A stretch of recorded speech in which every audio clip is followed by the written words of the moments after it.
So welcome Dr. Helen Caldicott, TSL, and please turn off your cell phones.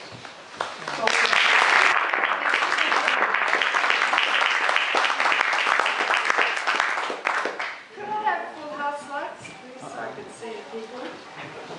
Yeah, that's much better. I have to watch your expressions to see if you're getting bored. I didn't quite know what to talk about tonight. It's called The Devil's Planet, but you're 30 miles, I think, from Indian Point. So I thought I might do an Indian Point lecture for you and educate you about the dangers so that you'll close it down.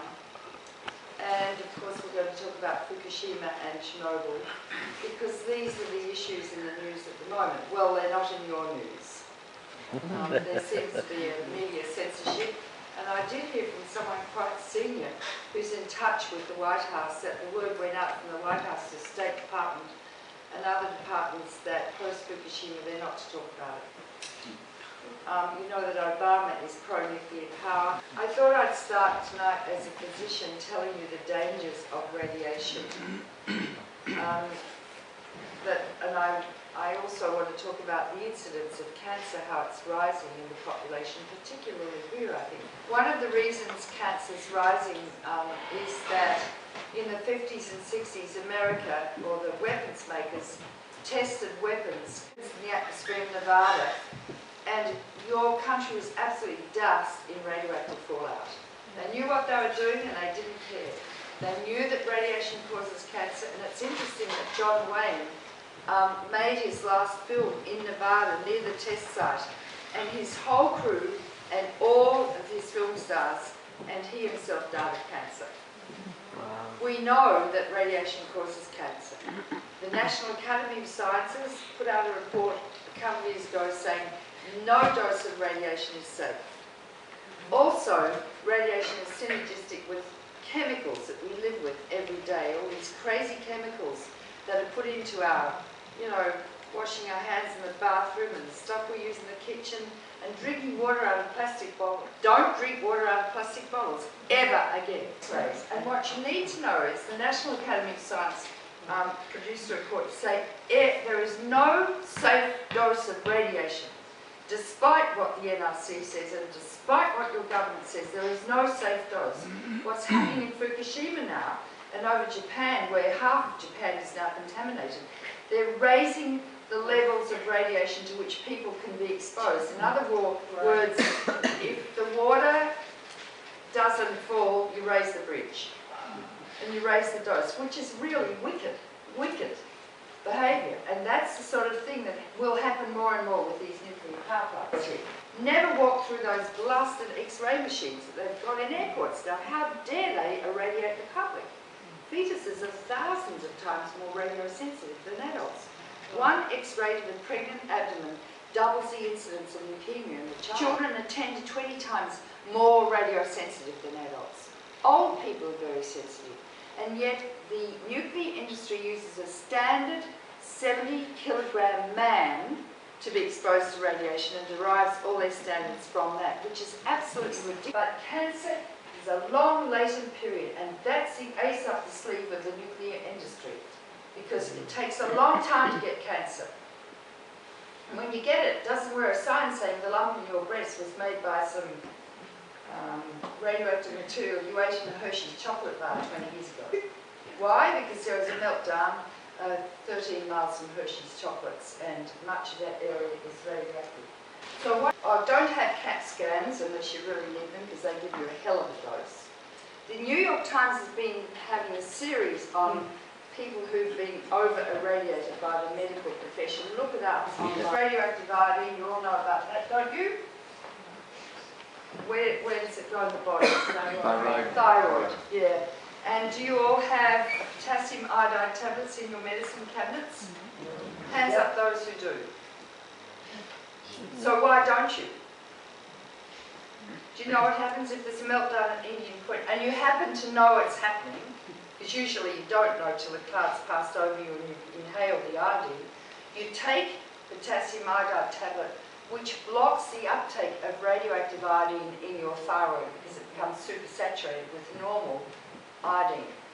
And every person within 50 miles or 100 miles of a reactor in America must have potassium iodide tablets in their cabinets. And if you don't, why not? And who is responsible for you not knowing that?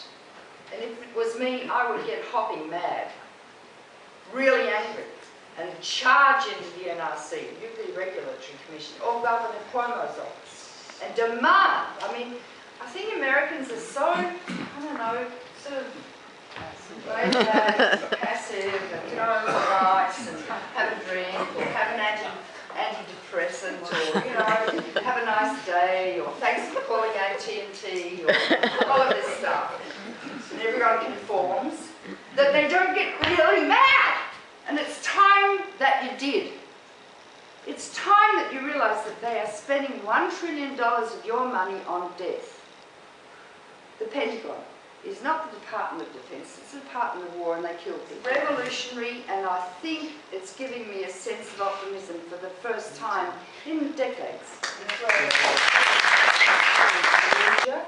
And in Basra, where America is using radioactive weapons, uranium weapons, and uranium is excreted in the semen, and the incidence of severe congenital anomalies, babies being born with no brains and carefully single eyes, most gross deformities, is so high now that the doctors in Fallujah have told the women to stop having babies.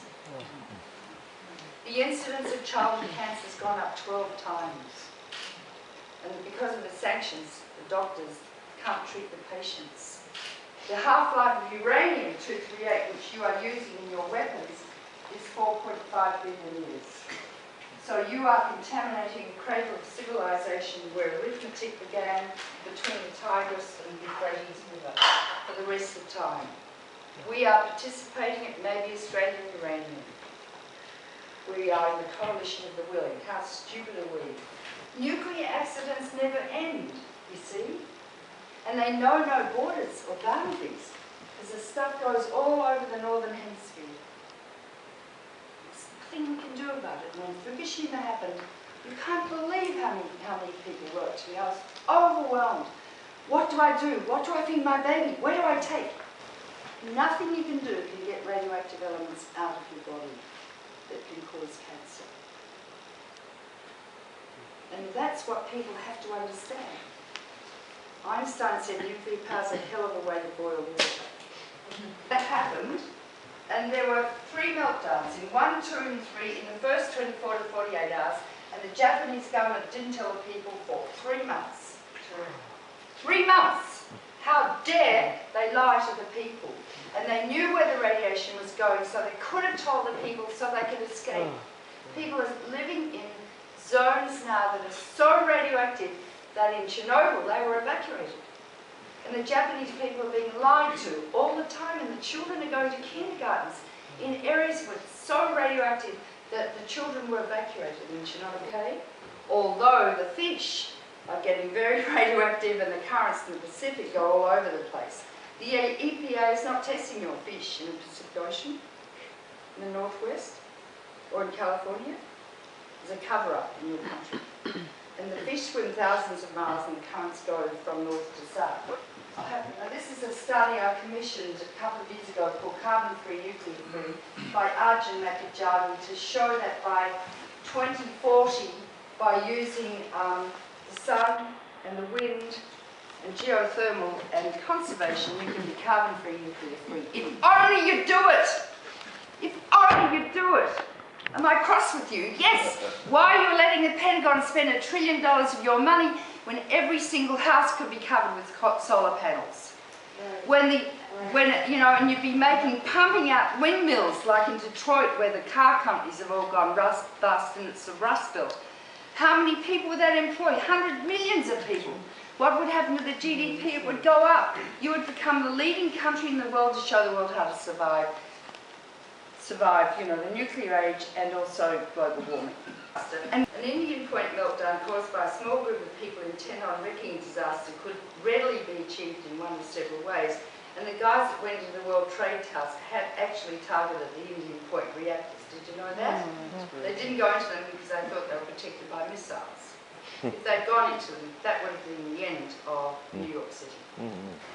Now, what are you going to do about it? Are you going to do something? Are you going to close the bloody things And I don't care if it's the NRC and the federal government and rules and regulations and laws. This is a situation of life and death for you. And you either get a bit of guts and close it down, or you don't. Stick your head in the sand like an ostrich.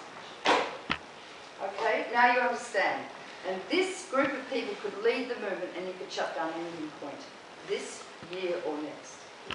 And Cuomo wants to shut it down. Give him some leverage. Go and see him, work with him. There must be very highly qualified people in this audience.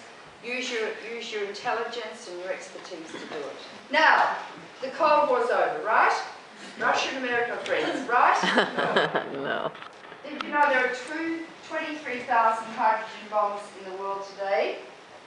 Did you know that of those, that Russia and America own 97% of them? They're running around with microscopes looking at North Korea. Ooh, what about North Korea? Ooh, what about Iran? Ooh! The real rogue nations in the world, threatening the world with annihilation, are Russia and America, the axis of evil. How dare they? Why do they do it? Well, nuclear weapons, I think for some men, are symbols of their masculinity. I wrote a book called Missile Envy. And it's a good book, and the generals hated it when they all had a copy on their bookshelves because they knew it was true. What is it about these guys? Is their reptilian midbrain having a toxic reaction to testosterone? I don't know, but we need to make a diagnosis.